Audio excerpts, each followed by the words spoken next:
Là, on a la première apparition de Joy Boy dans le manga. Et on a aussi l'apparition des 20 fondateurs. Bon, on n'en voit que 3, mais ça correspond parfaitement à ce qu'on voyait à l'époque. Voilà, donc ça, c'était les 20 fondateurs de l'époque. 19, il y en a 19. Donc ça veut dire qu'il n'y a pas... Soit il n'y a pas Insama, soit il n'y a pas Nefertari Jilili. Donc voilà.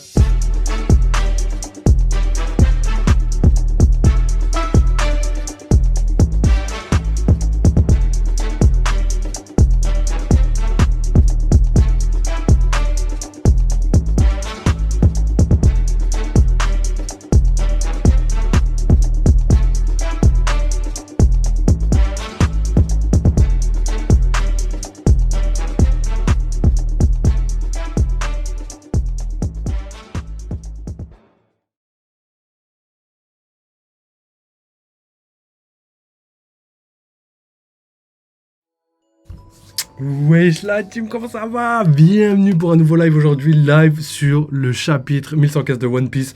Donc ça va être trop cool parce que il devait sortir demain, donc on avait l'habitude qu'il sorte demain, mais il est disponible aujourd'hui. Et il y a moyen que toutes les semaines maintenant ce soit le jeudi et pas le vendredi, donc à voir. On sait pas trop comment ça se passe du côté des leakers et tout, donc il y a moyen que à l'avenir il y ait des chapitres le jeudi, donc je suis trop content. Ensuite, normalement il y a quand même un chapitre la semaine prochaine, donc là les gars ça va bosser dur, on va faire des théories, des trucs et tout, donc ça, n'hésitez pas à rejoindre la team les gars, n'hésitez pas à follow, liker comme d'habitude. J'en profite pour faire la petite auto-promo les gars, donc pour la team YouTube, comme d'habitude, vous savez les gars, il y a la petite souscription, il y a le liker, commenter, mais surtout n'hésitez pas à follow les gars, parce que ça aide de ouf la chaîne, et là bientôt on va pouvoir être rémunéré via les pubs et tout, donc n'hésitez pas les refs. Et de toute façon j'arrive sûrement avec des nouveaux lives, des nouveaux concepts et tout, donc vous inquiétez pas, j'ai tellement hâte de vous proposer tout ça. Normalement dimanche, je vous tease, c'est pas encore sûr, mais dimanche on va tester un petit nouveau concept sympa, juste histoire de rigoler avant le gros live du dimanche. Donc let's go. On fera le reste à l'heure, là, l'autopromo. Donc, let's go, c'est parti. Chapitre 1115. Donc, n'hésitez pas à aller regarder sur Discord si vous n'avez pas les liens et tout. Je vous ai partagé les héros hier. Et pareil pour les. Enfin, ce matin. Et hier, c'était les spoils complets du chapitre. Donc, on avait quasiment tout analysé dans les spoils normaux. Mais là, il y avait les spoils complets. Donc, il restait encore des petites explications. Donc, là, on y va direct. Je vous mets la cam. Donc je vous le mets comme ça, et pour les grosses images, je vous le mettrai en compte. D'ailleurs, je vous ai mis un grand écran pour que vraiment ça remplisse bien le cadre et que vous voyez un petit peu mieux. Donc let's go les gars, chapitre 1115, il s'appelle Fragment, wesh, condiment, continentaux. Continentaux, putain c'est facile en plus, wesh, fragments continentaux. Donc One Piece 1115. Donc là on a la mini-aventure de Yamato qui continue, trop lourd, donc on voit Iori, la potentielle femme de Zoro, on sait pas, peut-être, on verra. Et on voit aussi Toko, donc la fille de Yasue.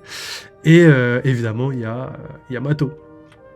Et ils sont en train de leur préparer comment ça, non pas des dango, des bento, voilà. Les dango, c'est le pouvoir de Otama, là, les petites boules, là, comme qui ressemblent un peu à des mochi-mochi.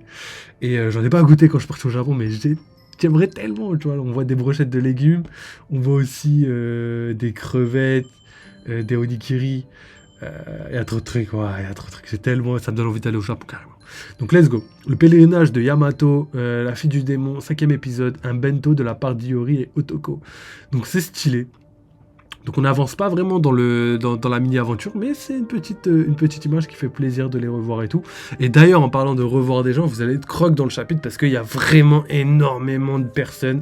Gros, comme je vous ai dit dans les spoils, Oda a décidé, même je crois que je vous l'ai dit la semaine dernière, de ramener le monde entier. Quand je dis le monde entier, c'est qu'il a décidé de ramener le monde entier qu'on a vu dans le manga dans cet arc à ce moment précis. C'est-à-dire que là, on va voir la réaction, mais du monde entier. C'est-à-dire tous les personnages, on va les voir réagir. En tout cas, la plupart, évidemment, on va pas voir tout, mais on va voir les personnages qui ont eu de l'incidence. Et vous allez voir que de plus en plus de personnages, on va dire anodins, font leur apparition. Donc ça, c'est lourd. Donc on continue. C'est parti. Merci à Mangamo pour la traduction, hein. En vrai il fait un taf de ouf, il mérite un petit like, tu vois, là je peux pas, mais en vrai il mérite. Donc let's go, on continue avec capitale de Wano Kuni. Donc déjà image magnifique, on voit que le drapeau de Luffy a été accroché carrément sur le palais du Shogun, donc sur l'arbre en dessous du palais du Shogun. C'est légendaire, j'adore. D'ailleurs ça, si je me trompe pas, c'est les Japonais qui qui en fait ils ont un style de taille, un style de palissage spécial pour certains arbres et tout, et c'est pour ça qu'ils ont des formes un peu bizarres comme là on voit.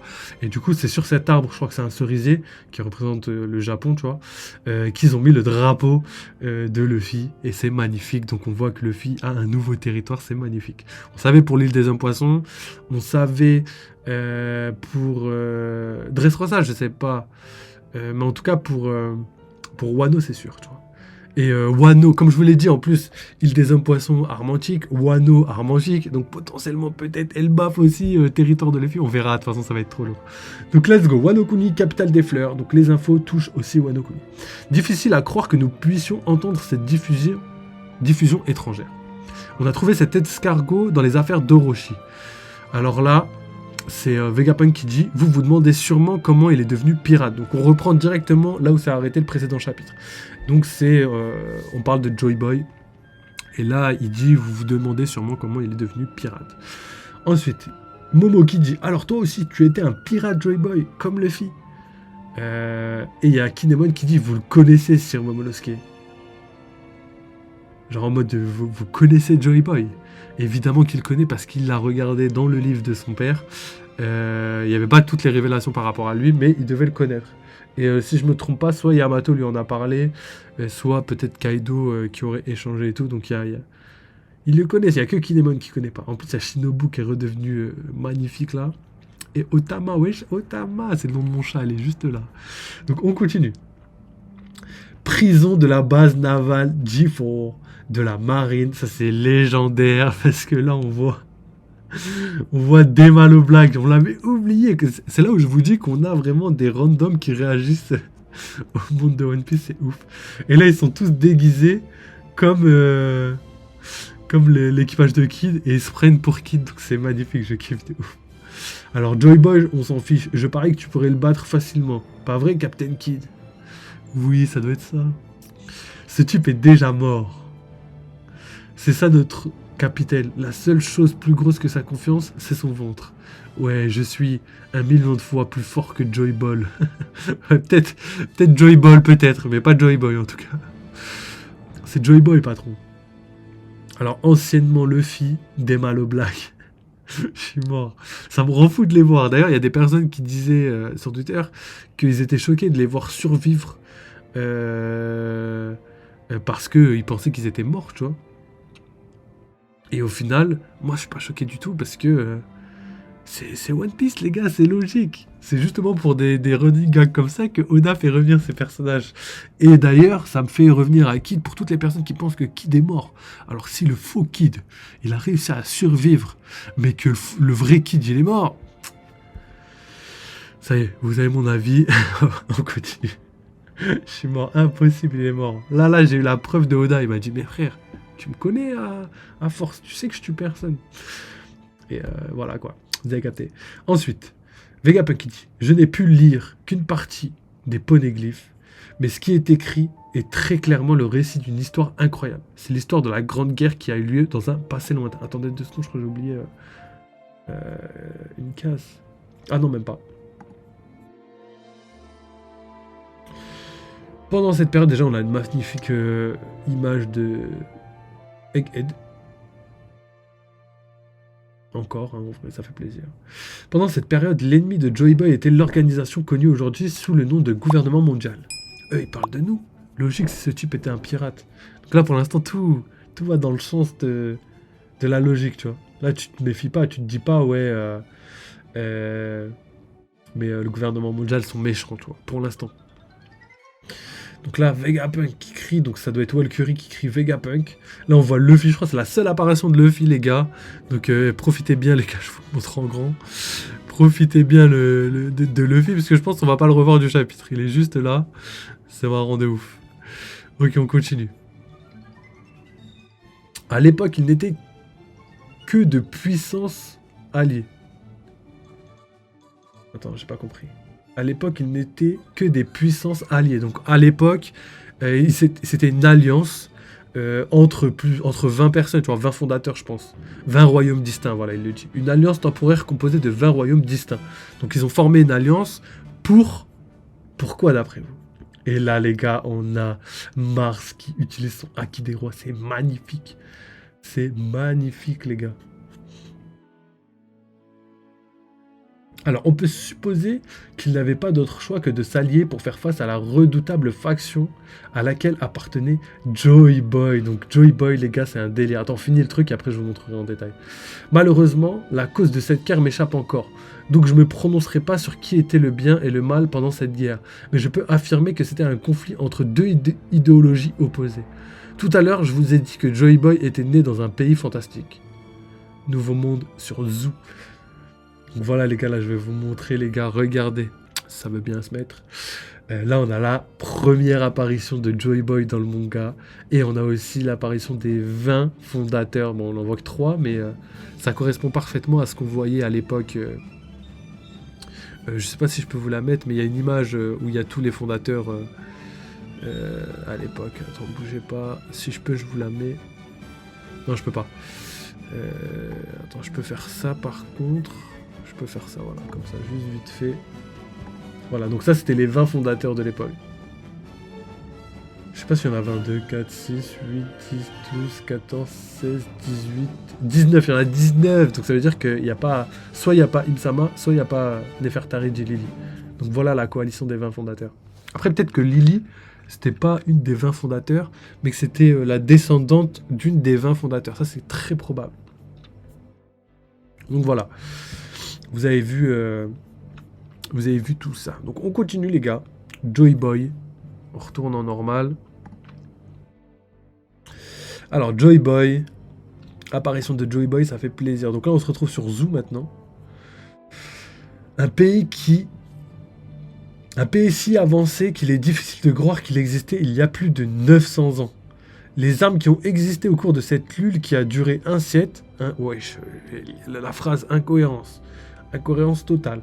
Donc je recommence. Les armes qui ont existé au cours de cette lutte, qui a duré un siècle, dépassent de loin notre science moderne. Waouh. Donc vraiment, on a des révélations de fous furieux.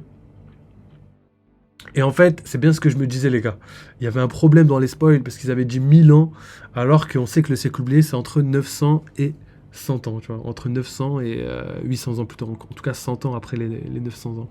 Wesh, Nat Bieber, comment tu vas? Bienvenue sur le live. Wesh, ça va ou quoi? Petit live détente sur One Piece, là on lit chapitre, c'est trop lourd. Quoi de nouveau? Encore joyeux anniversaire les gars, hein. S'il y a du monde, n'hésitez pas à lui souhaiter, surtout sur YouTube, n'hésitez pas à lui souhaiter son anniversaire, c'est son anniversaire aujourd'hui. Voilà, on est de retour avec ton nouveau pseudo. Ouais, effectivement, comme je t'ai dit, je me suis fait ban.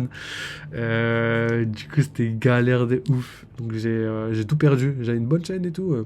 Enfin, meilleure que celle actuelle. Donc, on est en train de recommencer. On va essayer d'atteindre déjà notre gloire passée, comme j'aime bien dire. Et après, on la dépassera. Donc, ça prend du temps, mais c'est pas grave. Ouais, j'avoue, je suis dégoûté. Et tu m'avais demandé, je crois, pourquoi, et c'était parce que j'ai eu un défaut de copyright, tu vois, à force de regarder les chapitres comme ça, ou les épisodes, en fait, il y a des fois, à cause de la musique et tout, j'ai pris des avertissements. Et au bout de 3 avertissements, tu prends un ban direct. Et du coup, je me suis fait ban. Je venais d'être affilié, en plus, avec Twitch et tout. J'ai même pas eu le temps de mettre en place quoi que ce soit, que j'ai été ban direct après. Et en plus, ça faisait 1 an pile que j'avais commencé Twitch, et je me suis fait ban direct après. Donc dégoûté, mais bon, c'est la vie, c'est pas grave. Tu peux pas récupérer le compte? Non, c'est mort. En fait, je pourrais, mais ça en vaut pas la peine. Parce qu'il y a des gens, par exemple, qui avaient des 10 000, 20 000, 100 000 abonnés, qui se sont fait ban, et que du coup, ils ont fait des démarches pendant des fois plus de 6 mois, 1 an, 2 ans pour certains, et ils ont réussi à le récupérer, mais que après tout ça. Donc, vas-y, moi, en 1, 2, 3 ans, j'ai le temps de recommencer ma chaîne et repartir. J'aurais une grosse chaîne, je l'aurais fait. Mais là, ça vaut pas le coup. Donc voilà, surtout que là, j'étais en tort. Tu vois, je regardais bien les épisodes, donc c'était dur de s'en sortir. Autant de temps, ouais, malheureusement, parce qu'il faut qu'il vérifie tout, il faut qu'ils soient en adéquation, il faut qu'il y ait un sentiment de punir la personne, tu vois, donc sinon ce serait trop facile. Et surtout que je pense que les gens de Twitch, ils n'ont pas envie de s'occuper de ça, tu vois, ils ont d'autres choses à faire. Ils ont la flemme de s'occuper des gens qui n'ont pas respecté les règles, donc d'un côté c'est normal. Mais c'est pas trop grave parce que je me suis fait à l'idée et au final, je suis pas mécontent. Je suis pas mécontent. Là, je suis content. Là, on est dans notre petite chaîne et tout tranquille. Pour l'instant, on avance plutôt pas mal. Et on avance en vrai bientôt. Hein. L'affiliation, je pense qu'on va pouvoir la faire à partir du mois prochain. Je pense qu'il y a moyen qu'on puisse rattraper, tu vois. Et au final, ce qu'on avait fait en un an, je pense en 4 mois, on l'aura fait. Donc, peut-être un peu plus, on verra. Mais on est dans les temps, donc tout va bien. Donc je continue vite fait le petit chapitre, les gars. On en est. Les armes qui ont existé au cours de cette lutte a duré un siècle. Donc cette lutte qui a duré un siècle, je vais jamais réussir à la dire correctement cette phrase, dépasse de loin notre science moderne. Donc déjà on a des révélations par rapport au fait que le futur était, enfin en tout cas le passé était bien plus en avance sur son temps que le temps actuel. C'est-à-dire qu'à l'époque il y avait plus de technologies développées que dans le temps actuel, tu vois. Donc ça c'est ouf. Donc là, on a Foxy, donc encore les gars, une apparition de random dans le manga. C'est des personnes qu'on avait vues que pendant un mini-arc, et au final, on les revoit encore, et ça fait plaisir. Il fait les choses bien, Oda. Comme quoi, je vous dis, tous les personnages sont importants. En plus, il a une nouvelle petite moustache, là. Je suis mort. Je suis explosé. Alors...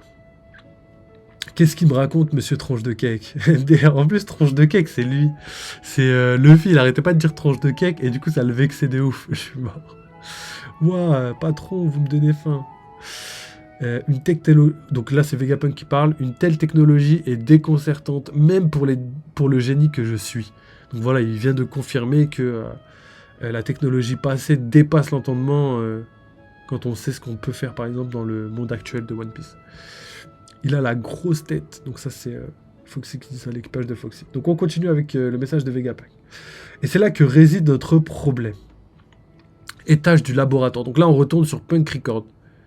Donc là, on a un escargophone qui s'allume. C'est bizarre d'ailleurs parce qu'ils sont censés tous être KO. Ah ok, non, ça doit être cela. Okay. Ceci. Donc quelqu'un d'essoufflé. C'est moi. Edison. Ah, Edison. Ah oui, c'est vrai que lui, il est en PLS, Edison. Je crois qu'il a perdu... il a pris des dégâts à hauteur de 70% de son... ouais, de son intégrité, quoi. En gros, il a perdu 70% de sa life, tout simplement. Désactiver la barrière et enfuis-toi. Désactive la barrière et enfuis-toi. Là, c'est Edison qui dit ça à Stussy. Quoi? Je ne peux pas faire une chose pareille. Et s'il arrivait quelque chose à l'équipage de Chapeau de Paille?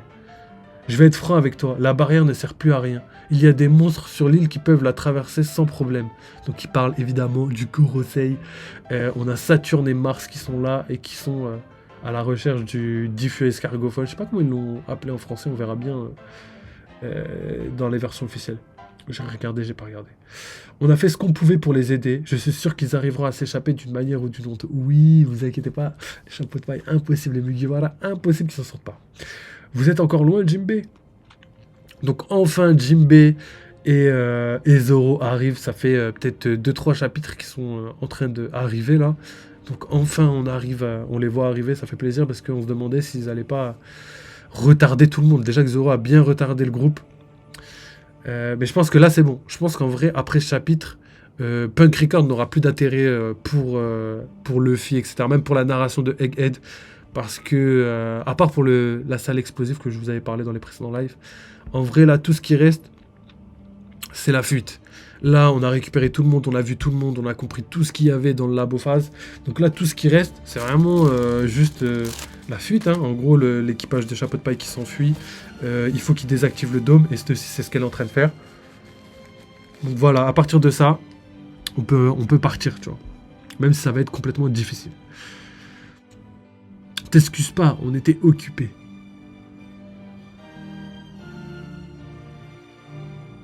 C'est toi, Zoro? Tu vas voir ce que tu vas voir. Je sais pas qui parle, là. C'est qui parle? Je suis mort, mais les gars, ça c'est vrai. Ouais, Zoro, il a abusé, il a ralenti vraiment le groupe d'une violence. Et au final, ça les a tous mis dans la merde. Et en fait, dès le début, même quand les géants sont arrivés, donc ça fait peut-être 10 chapitres, peut-être plus, ils attendaient l'arrivée de Zoro et Jinbei pour pouvoir s'enfuir. Et en fait, cette aussi, elle était en place. Elle aurait pu désactiver la barrière pour qu'ils puissent s'enfuir. Pareil pour même Lilith et Brook qui sont arrivés après, sont là quand même depuis très longtemps. Donc la seule chose qui manquait, c'était Zoro. Et Jinbei a dû faire un aller-retour pour aller le chercher. Donc tout ça pour vous dire que Que là, je crois que c'est Navi, c'est obligé. C'est toi, Zoro, tu vas voir ce que tu vas voir. Ça, c'est obligé, c'est Navi. Et je pense qu'elle a raison de dire ça. Dépêchez-vous, ils vont le bloquer la côte nord-est avec leur navire. Déjà qu'ils sont pas loin d'être bloqués. Déjà. On voit que le navire des géants, tout le monde est... Enfin, toute la flotte commence à se réunir autour du navire des géants parce qu'ils savent très bien qu'ils vont s'enfuir par là. Donc là, déjà, masterclass. Je suis trop content. Je ne vous le pardonnerai jamais si on échoue après tout ça. Ah bah gros, après tous les sacrifices et tout, je suis entièrement d'accord. Surtout que c'est vraiment de la faute de Zoro, les gars. Zoro a pas bien géré. Comme quoi, être trop puissant, des fois, ça apporte pas que du bon. On continue. Tant mieux, j'avais peur que Stella ne me pardonne jamais s'il se faisait capturer. N'importe quoi, allez, enfuis-toi maintenant. Je ne sais pas quoi faire. Hein? Et du coup, en fait, elle parle à Edison. Maintenant que Stella est mort, qu'est-ce que je suis censé faire? Je n'ai aucun but. C'était aussi dans l'équipage des Mugiwara. Ça me fait penser à Robin, les gars. Quand elle a rejoint l'équipage des Mugiwara parce qu'elle avait elle avait zéro endroit où aller, tu vois. Genre, elle avait plus... après la mort de Crocodile... Enfin, pas la mort, mais la capture de Crocodile et le fait que son plan a échoué. Elle s'est retrouvée toute seule. Déjà qu'elle était toute seule à la base. Et elle a rejoint l'équipage parce qu'elle n'avait pas d'endroit où aller. Et ceci, avec les Mugiwara, ça pourrait être pas mal. Ça pourrait être un retournement de situation auquel on s'y attend pas, tu vois. Après, le délire, c'est que si elle veut rejoindre l'équipage de Mugiwara, faut qu'elle ait un rêve et faut qu'elle ait une raison, tu vois. Genre, tous les Mugiwara, ils ont un rôle sur le bateau, tu vois. Sniper, charpentier, timonier, tout ça, tu vois. Et vigie pour Zoro, tu vois. Chacun a un rôle. Donc, elle, faudra juste qu'elle trouve son rôle. Après, peut-être elle pourrait travailler dans la division scientifique, j'en sais rien. Hein. Et son rêve, c'est ça aussi qui est important. Peut-être qu'elle a un rêve, mais je sais pas c'est lequel, on verra bien. Je n'ai aucun but, donc on continue, les gars. Ne le laissez pas utiliser son épée. Donc là, je sais pas c'est qui dit ça, je pense que c'est Bonnie. Et regardez Sanji, je vous mets l'image en grand, les gars. Regardez Sanji. Sanji s'est fait massacrer. Il s'est fait massacrer. Regarde là, la tête, il s'est fait pousser comme ça là. Ouah, ça me choque. D'ailleurs, je sais pas pourquoi, mais wesh, Bonnie, elle est balèze de ouf là. Hein. Là, elle est en mode gigantesque là, elle est en mode géante. Hein. Enfin, peut-être pas aussi géant qu'un géant, mais elle est en mode plus grande que la normale. Donc, on continue. Bougez pas. Ne le laissez pas utiliser son épée, ce vieillard peut trancher n'importe quoi. Donc, ça, c'est très très bien, sachant qu'on sait qu'il est vraiment très très fort, tu vois. Il y a trop de signes de vie. Donc en gros, je sais pas s'il dit ça parce que ça l'empêche de focaliser son acquis sur le diffus escargophone, parce que c'est ça qui donne le message de Vegapunk, donc forcément, je sais pas si c'est ça, ou est-ce que il a décidé de juste supprimer les gens, du coup c'est une réaction en mode il y a trop d'insectes, il faut que je les éradique, tu vois.